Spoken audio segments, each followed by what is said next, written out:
ख्वाब में मेख देखना। हज़रत इब्ने सीरीन रहमतुल्लाह अलैह ने फरमाया है कि ख्वाब में खोंटी देखना बाई है। अगर देखे कि उसने द्वार में खोंटी लगाई है, दलील है कि उसका बाई खोंटी लगाई जगह पर किसी को पकड़ेगा, क्योंकि दीवार तवील में मर्द है। और अगर देखे कि दीवार को रस्सी से बांधा है, दलील है कि उसका बाई किसी मर्द से मिलेगा। और अगर देखे कि उसने पुश्त पर खोंटी मारी है, दलील है कि उसकी पुश्त से फर्जंद पैदा होगा जो बादशाह बनेगा या पूरे शर्फ और बुजुर्गी को पहुंचेगा, या ज़हद होगा कि जिसका नाम तमाम दुनिया में मशहूर होगा। हजरत इब्राहिम करमानी रहमतुल्लाह अलैह ने फरमाया है कि ख्वाब में खोंटी तमाम चीजों में बुजुर्गी और दीनों दुनिया का मर्तबा है। और अगर देखे कि खोंटी उसके घर के दरवाजे पर है, दलील है कि शर्फ और बुजुर्गी पाएगा।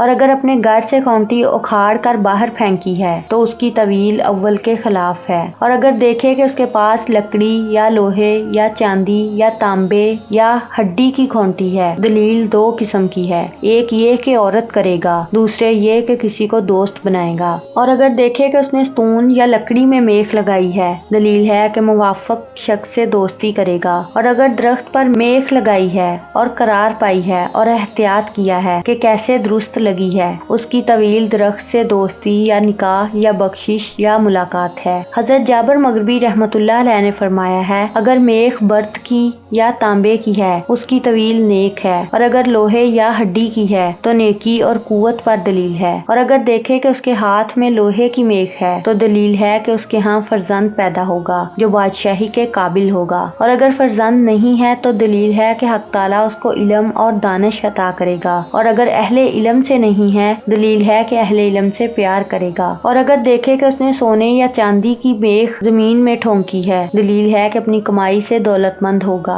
हजरत जाफर सादिक अलैहिस्सलाम ने फरमाया है कि ख्वाब में मेख का देखना 4 वजह पर है: बरादर, फर्जंद, दोस्त, औरत से निकाह करना।